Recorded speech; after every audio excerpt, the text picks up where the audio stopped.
this evening? How you going to act? How you going to act? How many's going to watch the game this evening? How you going to act? If it's your team playing, that is. But look, I mean, people come in with shirts on and they so excited about that game. And I'm telling you, why can't you get excited about Jesus? Amen. Might as well. Might as well. Might as well. You may be seated, please. But I tell you, I love praise and worship. It's something I just like it.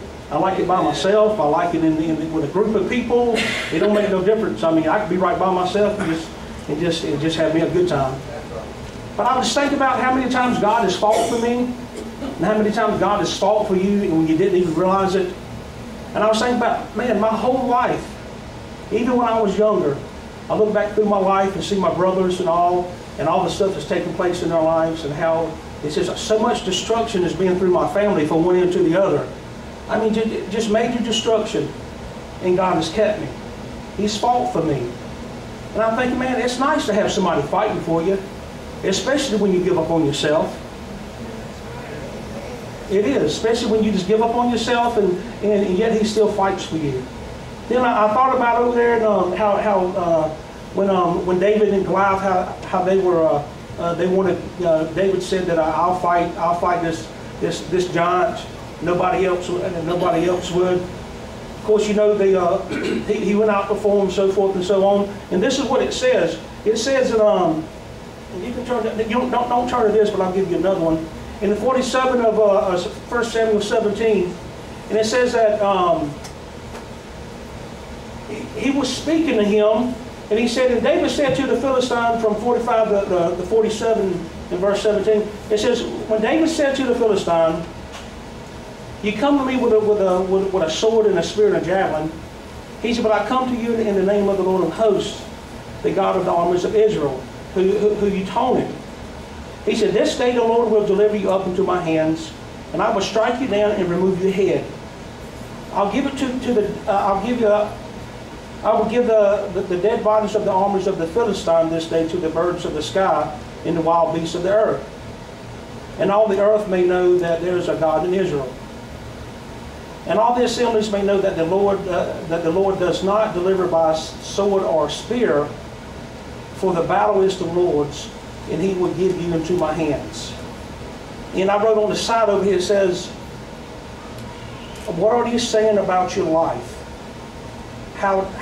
What do you say about your life? You know, David told this giant, he told him exactly what was going to happen. He told him that the battle was the Lord's, and He'll give you into my hand. Of course, right before that, all the rest of them were saying, "This giant's too big, I can't handle it. I can't deal with it, I can't handle it. It's just too big for me, I can't handle it. I can't deal with it." But David said, he said, the battle is the Lord's, it's not mine. And he said, He'll give you into my hands. In 1 Samuel, Jonathan was talking about in 14, and I thought this was pretty cool. In verse 14, he was 1 through 14. He was going to the outskirts of where the Philistines were, and they were in the Israelites' camp, and he was going to go across over to Gilgal or close to Jericho or whatever, and him and his armor bearer went. And as he went, his dad went the other way, so he went the other direction. But it said that he left, and nobody knew that he left. And this is what happened to Jonathan. In verse 6, it said, Jonathan said to the young man who was carrying his armor, he said, "Come, let us cross over Garrison to the uncircumcised. Perhaps the Lord will work for us."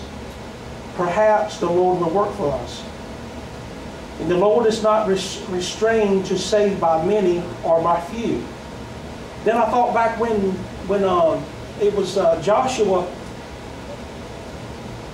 or I think it was Joshua, when he told him to go into the army to Canaan. In I might be mistaken, I'm not sure, But it was when they sent like 300 people or maybe 1,200 people into the enemy's camp, or to go take the enemy. And as they went, some of them got tired, and it was about 300 of them that he chose. And the last thing that happened, he said, the ones that lap up the water like a dog, he said, send them back home. But the ones that lap up water with their hands and look around, he said, keep them. And it was about 300 of them that went and defeated.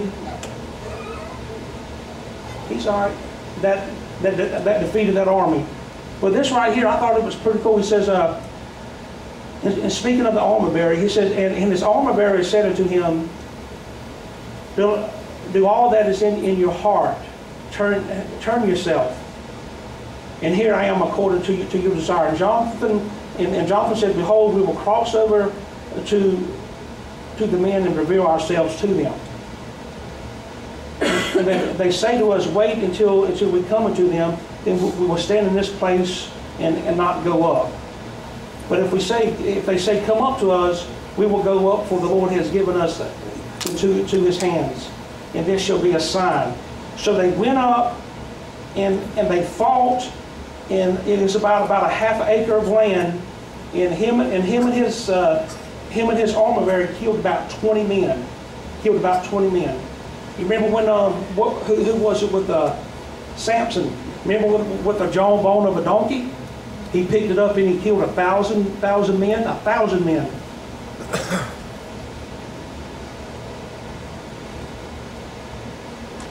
And I've been, since the beginning of the year, I've been asking God to fight for me. Because some things have come up in my life and I can't fight for myself. I don't have the strength to fight for myself, and God has to fight for me.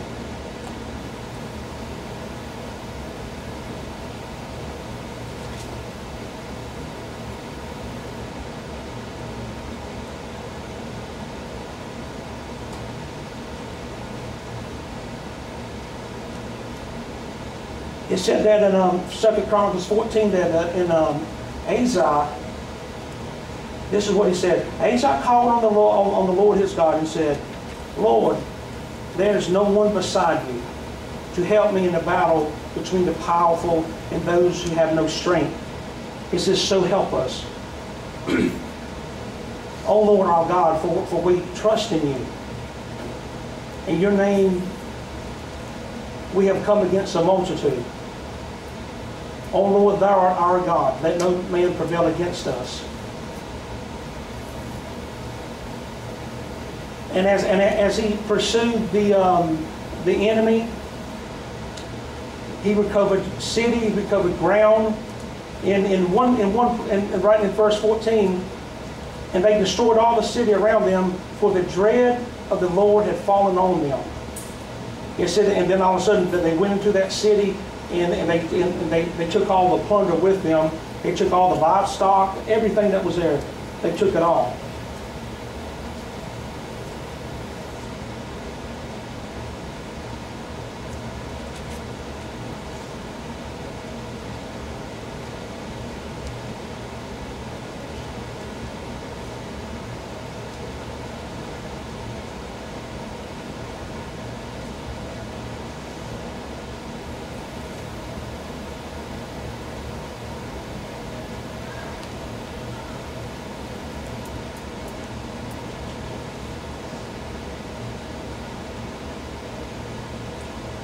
This was when the son of Zechariah, he says that he was telling the people, he said, do not fear, don't be dismayed because of the great multitude, for the battle is not yours but God's. He said, tomorrow we'll go down against them into the valley. You need not to fight this battle station yourself.